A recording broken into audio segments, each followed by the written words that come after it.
अगर श्री कृष्ण के प्रति ऐसा किया तो तुम्हारे समस्त अनर्थ और पापों का नाश हो जाएगा, तुम भगवत प्राप्त हो जाओगे। संगा सर्वात्मना त्याज्या साचेत युक्तम न शक्यते। वैसे सिद्धांत है किसी का संग मत करो, असंगोहम पुरुषा। किसी का संग, महाभागवतों के संग को मोक्ष का खुला हुआ द्वार बताया गया, ये किसी में नहीं है, ये महाभागवत जन है। यहां कह रहे संगा सर्वात्मना त्याज्य, ये शरणागति की बात हो रही। पहला है सर्वतज हरिभज, सामर्थ्य नहीं है तो समस्त आचरण, घर परिवार भगवद अर्पित भाव से हर कर्म कृष्णार्पणम मस्तु, नाम जप, भगवत प्राप्त हो जाओगे। इसके लिए सावधानी है, संग का त्याग करो। कैसे संग का? बोले संगम त्यजित मिथुनावृत्ति नाम मुमुक्षु। जो मिथुन कहते हैं दो को, जो दो के संयोग से सुख प्राप्त होता है। एक आपकी रसेंद्रिय, एक वस्तु, इसके संयोग से प्राप्त हो सुख में जो मगन। शब्द और श्रवणेन्द्रिय संयोग के प्राप्त से, शरीर और जनेन्द्रिय संयोग के सुख, रूप और नेत्रेंद्रिय, ऐसे जितना ब्रह्मा के द्वारा रचा हुआ सुख है वो मिथुन सुख है। जो स्वा से मिलता है वो भगवदानंद है, जो पर से मिलता है वो मिथुन सुख है। जब हम भोगते हैं तब सुख मिलता है, चाहे जिस इंद्री से हो। संगम त्यजेत मिथुन वृत्ति नाम मुमुक्षु। जो मुक्त होना चाहता है, भगवत प्राप्त करना चाहता है, वो शब्द स्पर्श रूप रस गंध का भोक्ता ना बन बैठे। कैसे फिर इससे निपटे? बोले भगवद अर्पित, भगवद अर्पित जीवन, भगवद अर्पित भोग, भगवद अर्पित विचार, मुक्त हो जाओगे। संगा सर्वात्मना त्याज्य, पूर्ण रूप से संग का त्याग कर दे। न विषय संग, न विषयी पुरुष का संग, एकमात्र महाभागवतों का संग, भगवत प्रेमियों का संग फिर बड़ा दुर्लभ है। साचेत युक्तम न शक्यते। यदि तुम ऐसा नहीं कर सकते तो सासद्भी सह कर्तव्य संता संगम्य भेषजम। फिर ऐसा करो, जो सतमार्ग में चलने वाले व्यक्ति हैं केवल उन्हीं का संग करो। जिनके पास बैठने से भगवत चर्चा होती है, नाम जप की बात होती है, भगवत कीर्तन, भगवत गुणानुवाद सुनने को मिलता है, बोधयंता परस्परम, ऐसा संग करो। चाहे स्त्री पुरुष, घर गृहस्थी, कोई भी हो, जिनके पास बैठने से भगवत चर्चा होती है, भगवत नाम, ऐसे लोगों का संग करो। सद्भी सा कर्तव्य, यही कर्तव्य है कि जो सद आचरण करने वाले लोग हैं उनका। पहली बात तो संगम सर्वात्मना त्याज्य, पर ऐसा करना बड़ा कठिन। साचेत युक्तम न शक्यते, ऐसा सब नहीं कर सकते तो बोले संग करो। फिर किसका? बोले सद्भी, जो सदमार्ग में चलने वाले हैं, जो अपने कर्तव्य का पालन करने वाले हैं। संता संगस्य भेषजम, और कहीं संत समागम मिल जाए तब तो भौष रोग से निवृत्ति होने की औषधि है संतजन।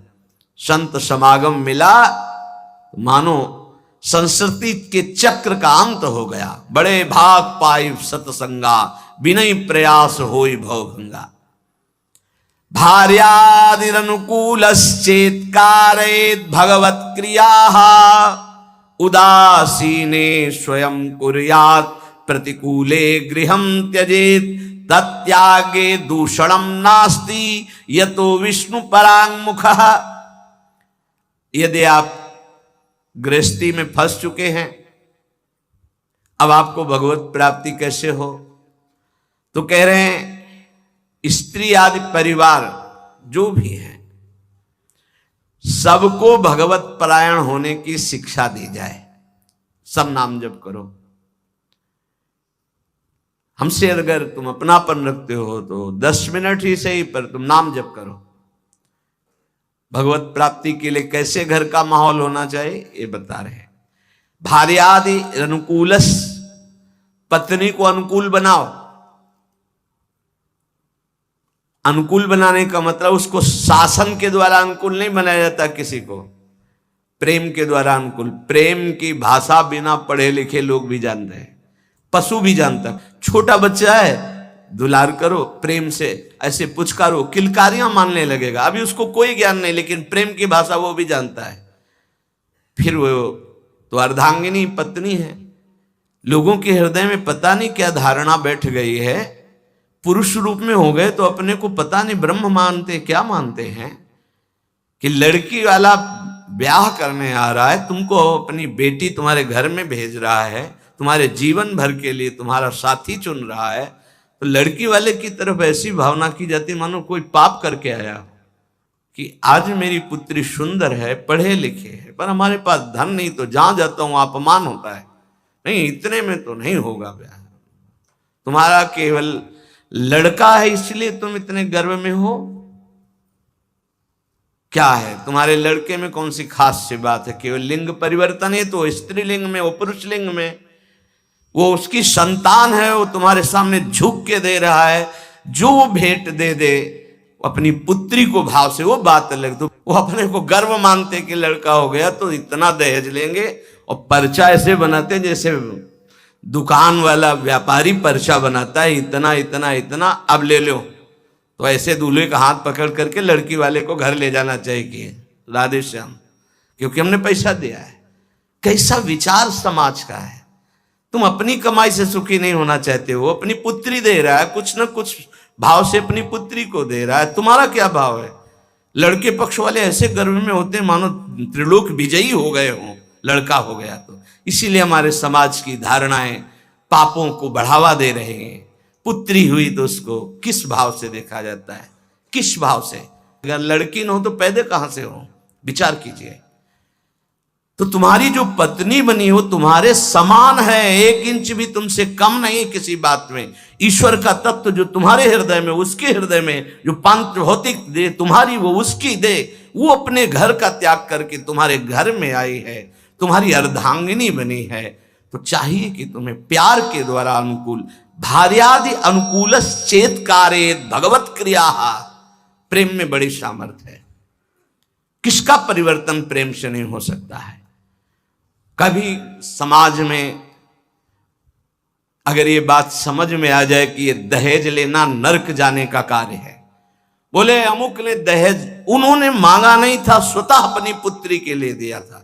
किसी को भी अगर हमारे व्यवहार में पुत्री के साथ बहुत सी सामग्री उत्साह के साथ देने का भाव तो उनके पास है और उन्होंने दिया अपनी पुत्री को, तो आपने मांगा तो नहीं, वर पक्ष ने मांगा तो नहीं, आज बेचा जाता है। कैसी समाज की दुर्व्यवस्था है।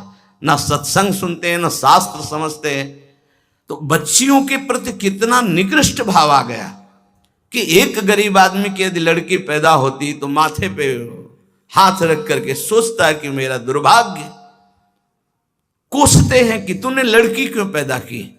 अरे अगर हमारी मां नहीं होती तो हम कहां से प्रकट हो जाते?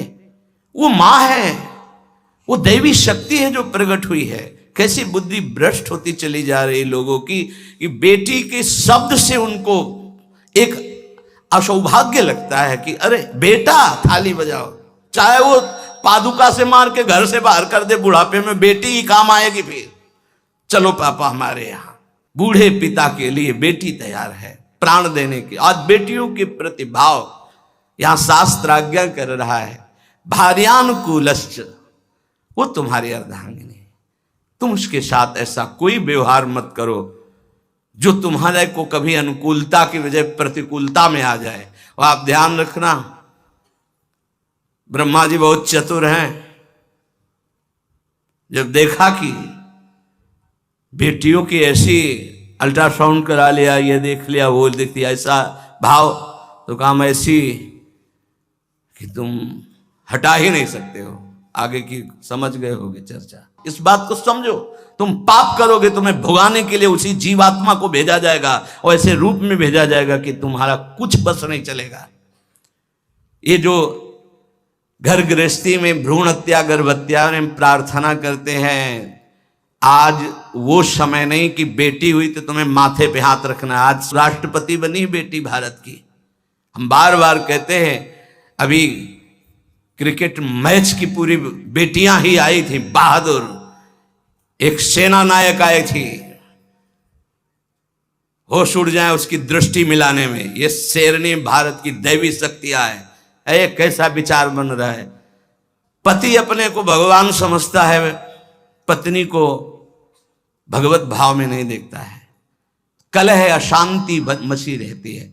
अब अगर आप कह रहे हैं कि हमारी पत्नी ही ऐसी है, तो आज तुम बहुत सीधे साधे दिखाई दे रहे हो। तुम्हारे कर्म ऐसे थे कि उस देवी के रूप में आई, हर प्रतिकूलता तेरे सामने। अब अगर आप अनुकूल चलना नहीं सीखोगे तो भगवान का विधान ऐसा है कि तुम्हें हर कदम पर दुख प्रदान करेगा। समान भाव, इसलिए भगवान शिव ने दिखाया कि आधा शिव तो आधा शक्ति, यही स्वरूप, सब शिव स्वरूप हैं, सब भगवत स्वरूप है। यही होना चाहिए। अर्धांग पे विराजमान अंबा, और इधर भगवान शिव, इधर अंबा का स्वरूप वही है, दूसरा कोई नहीं है। भगवान ही पत्नी के रूप में है। शास्त्र आज्ञा कर रहा है भगवत प्राप्ति के लिए भार्यादिर अनुकूलश्च, पहले पत्नी को अनुकूल बनाओ, भगवान को अनुकूल बनाने के लिए परिवार में भगवत भाव पहले लाओ। कलह अशांति, ऐसे प्रेम में बहुत बड़ी ताकत है। इसीलिए हम कहते हैं आज हमारे जो भागवतिक प्रेम की तरफ चलने की बात जाने दो, सांसारिक प्रेम का नाश हो रहा है। ये जो चला है ना आजकल, बच्चा बच्ची का इधर उधर का भाव, ये सब ये प्रेम का, प्यार का नाश कर रहा है। जो समर्पण होना चाहिए वो बिल्कुल बहुत सावधान, दोनों पक्ष को सावधान होने की जरूरत है। भगवत प्राप्ति गृहस्थी में कैसे करनी है तो बता रहे हैं कि भार्यादि अनुकूलश्चेत कारेत भगवत क्रिया, दोनों मिलकर के भगवत क्रिया करो। पति पत्नी मिलकर धर्म अनुष्ठान करते हुए, घर गृहस्थी के कार्य भगवत समर्पित करते हुए, दोनों नाम जप करते हुए। देखो अभी ये जो आप गर्भ हत्या, भ्रूण हत्या, गर्भपात करते हैं, आपका नाश कर देगा, आपको पता नहीं। ऐसी जगह आपको पीटेगा कि आप न बता पाओगे न रो पाओगे। हमारी प्रार्थना मान लेना, ये जो गर्भस्थ शिशुओं के साथ अत्याचार होता है, इसका परिणाम बहुत बुरा होता है। महान तेजस्वी अस्वस्थामा ब्रह्म ऋषि, गर्भस्थ शिशु परीक्षित पर प्रहार किया तो ब्रह्म तेजहीन करके मुंडन करवा कर, आज भी वो त्राहिमाम बोलता हुआ जहां भी होगा अस्वस्थामा, आज भी वो परेशान घूम रहा, केवल गर्भस्थ शिशु परीक्षित पर ब्रह्म अस्त्र का प्रयोग करने के कारण। और आप तो प्रयोग के, आप तो मार देते हो, आप नष्ट कर देते हो। सत्संग में आए हो इसलिए सबसे प्रार्थना है, अगर गर्भ हत्या किए तो उसका प्रायश्चित कर लो, और भूल से भी आगे कभी ऐसा मत करना, संयम से रहो। ऐसा कोई कार्य मत करो जिसमें पापाचरण हो जाए और भगवत प्राप्ति के लिए तुम्हारा उत्साह ही कभी न बने, ऐसे पाप बन जाए। भार्यादि अनुकूलश्च, ये हम इसलिए कि कई घटनाएं देखे। हम निमुआ घाट कानपुर में गंगा के किनारे, प्रायः जहाँ एकांतिक घाट होते थे तो वहाँ व्यवस्थाएं, जैसे जो है आश्रम है तो एक भिक्षा मिल गई, दूर कुटिया कई बनी हुई संतों की खाली है, तो कुछ वर्ष वहाँ रह जाते थे। वहाँ रुके तो आसपास के बड़े जो वैष्णव प्रवृत्ति के थे, भक्त प्रवृत्ति के थे, वो प्रायः संतों का संग करने आया करते थे। तो उसमें एक बहुत ही धनी मानी ब्राह्मण आते थे।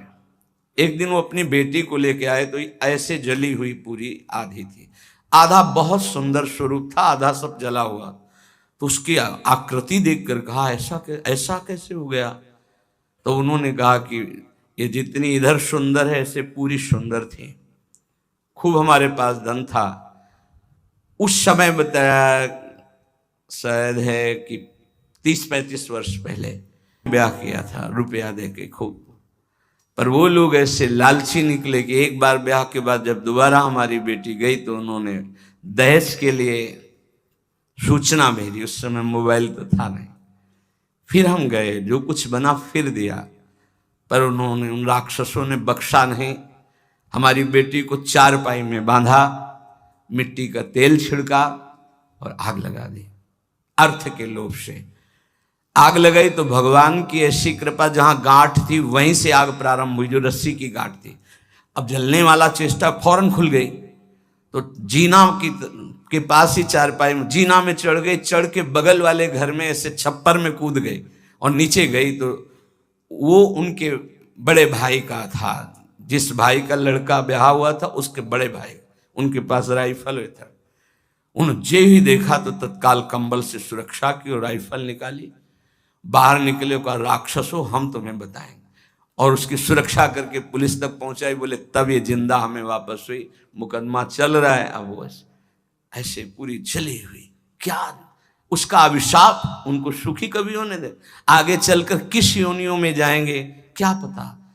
ये भावनाएं हटा देनी चाहिए, तुम्हारी दासी है ऐसी भावना नहीं रखें। हाँ, पत्नी को भाव रखना चाहिए कि मेरे प्राणनाथ भगवत स्वरूप हैं, मेरे पति हैं, तो ऐसे ही पत्नी के प्रति भी भाव रखा जाता है। ये मेरी अर्धांगिनी है, मेरी प्राण प्रिया है, इसका सर्वस्व अधिकार है हमारी संपत्ति पर, हमारे ऊपर। हम अगर कोई भी कार्य करेंगे तो इससे सलाह लेकर करेंगे, दोनों मिल करके। भार्यादि अनुकूलश्चेत् कारयेत् भगवत क्रिया, दोनों मिलकर कोई धर्मानुष्ठान करें। अकेले का गृहस्थी का विषय है, अकेले तुम बोले हम जा रहे हैं मुक्ति, नहीं, पहले अनुमति लीजिए। यहां तक कि महापुरुषों ने सन्यास भी लिया है तो पहले मनाया है, अनुमति ली है, जब उन्होंने अनुमति दे दी तब आगे की क्रिया हुई। माता से अनुमति और पत्नी से अनुमति अत्यंत आवश्यक है। अगर मां विराजमान है तो उसका आदेश, और पत्नी विराजमान तो भले वृद्धा हो गई है पर उसका अधिकार हमारे शास्त्र में लिखा है। यदि वो वानप्रस्थ में जाना जाता है तो ऐसे बात की करे पत्नी से कि यदि आप अपने पुत्रों के साथ रहकर जीवन व्यतीत करना चाहते तो मुझे आदेश करें, मैं तप के द्वारा अपने जीवन को भगवान में मिलाना चाहता हूँ, और यदि आप हमारे साथ चलना चाहती है तो आपका स्वागत है, हम दोनों बैरागी होकर चले। वो जैसा अनुमति दे ऐसा शास्त्र आज्ञा करता है। ऐसे नहीं है मनमानी कि हम स्वतंत्र हैं किसी भी तरह। अगर कोई धर्मानुष्ठान करते हो, पत्नी आपकी है, वो आपका साथ ना दे वो बात अलग है। अगर वो आपके अनुकूल चलती है और आपने कोई धर्मानुष्ठान किया, पत्नी को साथ नहीं ले गए, तो अपने आप उसका ट्रांसफर हो जाएगा उसके पास। पाणिक ग्रहण की कोई खिलवाड़ नहीं, धर्मानुष्ठान ट्रांसफर हो जाएगा। और पूर्ण धर्म का संकल्प तभी माना जाएगा जब वो भार्या तुम्हारे वामांग में विराजमान होगी। जब सिया जी भूमि में विलीन हो गई तो रघुनाथ जी जब यज्ञ किए तो स्वर्ण की सिया जी बनाकर वामांग में विराजमान की गई, और तुम्हारी अर्धांगिनी विराजमान हो, तुम धर्मानुष्ठान करने जा रहे हो, सफल हो जाओगे। भार्यादि अनुकूलश्चेत् कारयेत् भगवत क्रिया। गृहस्थी में हो तो तुम्हें पहले अपने परिवार को अनुकूल बनाना होगा, पत्नी को, माता पिता को, परिवार को भगवत स्वरूप मानते हुए अनुकूल उसको बनाओ धर्म के द्वारा, भागवत भाव के द्वारा। उदासीने स्वयं कुर्यात् प्रतिकूले गृहं त्यजेत्। यहां कह रहे हैं उनकी आज्ञा से सेवादि के द्वारा राजी करके फिर भजन की प्रवृत्ति बढ़ावे। पहले पति पत्नी को अनुकूल करे, परिवार को अनुकूल, जो भगवत प्राप्ति का रास्ता है। ऐसा नहीं जैसे एक दो लोग आए कि अब हम तो नहीं, दोनों राजी तो राजी, नहीं तो धर्म से चलो जैसी धर्म आज्ञा करती। पाणिक ग्रहण के समय ये श्रुतियां, ये शास्त्र जो साक्षी बनाए गए थे वो पति पत्नी के भाव से बनाए गए थे। वो तुम्हारी इच्छा नहीं, लेकिन उसकी भावना की पूर्ति के लिए आपको गृहस्थ धर्म स्वीकार करना चाहिए। अगर भगवत भाव के विरुद्ध और बहुत ही कुटिल स्वभाव है तो देखो यहां शास्त्र आज्ञा कह रहा है, एकदम विरुद्ध, धर्म विरुद्ध, भगवत भाव विरुद्ध, बिल्कुल कुटिल व्यवहार, तो फिर बात अलग है कि अब वो धर्म में साथ नहीं दे रही तो आप धर्म करो। फिर भी पाणिक ग्रहण किया तो धर्म का हिस्सा उसके समीप जाएगा, उसका कल्याण होगा। ऐसे कोई खिलवाड़ नहीं पाणिक ग्रहण करना। जो परांगमुख, भगवत परांगमुख, भगवत विमुख है, वो कोई भी हो, फिर तो जाके प्रिय, ये सिद्धांत तब लागू, जाके प्रिय न राम वैदेही तजे ताहि कोटि वैरीशम यद्यप परम शनेहि। अनुकूलस्य संकल्पाः प्रतिकूल विसर्जनम रक्षस्यतीति विश्वासो भरतत्वे वर्णे यथा आत्मनै वेद्य कार्पण्ये षड्विधा शरणागते है। अब शरणागति का स्वरूप समझिए। प्रभु के अनुकूल सदैव चलना, इस शरणागति का संकल्प कर लेना चाहिए। जो गीता में, भागवत में जो गुरुजनों ने, संतों ने आदेश किया है वो प्रभु के अनुकूल है। श्री कृष्ण अनुकूलेन प्रतिकूलस्य विसर्जनम, भगवान के, गुरु के, संतों के वाक्यों के प्रतिकूल कभी न चलना। अनुकूलस्य संकल्पाः, ये जीवन भर के लिए संकल्प लिया जाए अपने लोग मिलकर कि प्राण चाहे चले जाएं, धर्म के विरुद्ध आचरण नहीं करेंगे। प्रतिकूलस्य विसर्जनम, प्रतिकूल आचरण कभी हम प्रभु के नहीं करेंगे, प्रतिकूल आचरण नहीं करेंगे। भूल न दे कुमारग पाऊं, और रक्षिष्यतीति विश्वासो, मेरे भगवान मेरी रक्षा करेंगे, पक्का विश्वास बना लो। शरणागति की तरफ कदम बढ़ाने के लिए ये पक्का विश्वास बना लो, भगवान मेरी रक्षा। कई जगह ऐसी देखा है। एक जगह हम फूल चयन कर रहे थे प्रभु के लिए। अब चित्तवृत्ति प्रियाजू में फूलों को देख, ये फूल ऐसा, और कदम आगे बढ़ रहे थे और वो वाकूफ था, जैसे किसी ने हमको ऐसे रोक दिया। अचानक दृष्टि ऐसे रोका, जैसे मानो कोई धक्का मारो, तो एकदम ऐसे अगला कदम जो गिरने वाला था वो एक एक कदम पे प्रभु, एक एक कदम पे, पूरे जीवन की बात कह रहे, एक एक कदम पे प्रभु ने रक्षा की, प्रभु ने ही रक्षा की। तो रक्षिष्यतीति विश्वासो, दृढ़ विश्वास करो, जिनकी तुम शरण में हो, तुम्हारे को हर समय देख रहे, तुम्हारी रक्षा करेंगे। कभी अगर ऐसी घटना दिखाई दे कि भगवान ने भक्त की रक्षा नहीं की, तो पहली बात है कि बाहरी आडंबर है, भक्ति में विश्वास निष्ठा नहीं है। पहली बात मान लीजिए। बाहर से कभी कभी इतना लुभावना स्वरूप होता है कि हनुमान जी जैसे परम ज्ञानी भी लुभायमान हो जाते हैं। जिस समय वो राम राम का कीर्तन कर रहा था, संत भेष था, पर्णकुटी थी, सरोवर था, बिल्कुल फिट ऐसा लग रहा था, जन्म जन्मांतरों से ऋषि ही है, और है कालनेमी राक्षस था ना। हनुमान जी जैसे परम ज्ञानी प्रभावित हुए कि नहीं हुए? जाके प्रणाम किया, बोले मैं बैठे बैठे देख रहा हूं। अब रावण का पार्षद, उसको पता है युद्ध हो रहा है, बोले राम रावण युद्ध हो रहा है। महाराज आप, मुझे पता है आप संजीवनी बूटी लेने जा रहे हैं। अरे महाराज आप तो त्रिकालज्ञ हैं। बोले हाँ, तुमको भी त्रिकालज्ञ बना सकता हूं। महाराज आदेश करो। बोले नहा के आओ, गुरु मंत्र दे रहे हैं।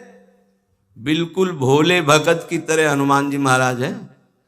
स्नान करने गए तो रघुनाथ जी ने प्रेरणा करी मकरी को, जब पकड़ा हनुमान जी को, हनुमान जी ने मुष्टिका का प्रहार किया तो वो देवी के रूप, अप्सरा के रूप में प्रकट हुई और कहा ये राक्षस है, भगत नहीं है।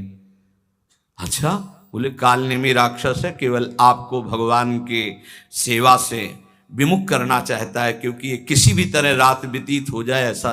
बोले ऐसी सोच को तो हम तत्काल नष्ट करते हैं। हनुमान जी के बोले आओ गुरु मंत्र ले। बोले नहीं, पहले गुरु दक्षिणा ले आप। पूछ में लपेटा, गुरु दक्षिणा दी, जय श्री राम। देर नहीं लगी, पहुंच गए द्रोणागिरी पर्वत। तो कभी कभी ऐसा होता है कि हम जैसे देख रहे हैं तो ऐसा नहीं होता। दूसरी बात, कभी कभी ऐसा होता है कि किसी भगवत प्राप्त महात्मा के ऊपर भी ऐसी घटनाएं देखी गई, उनका अंतिम निर्णय ऐसा ही भगवान ने पहले से निश्चय कर रखा है।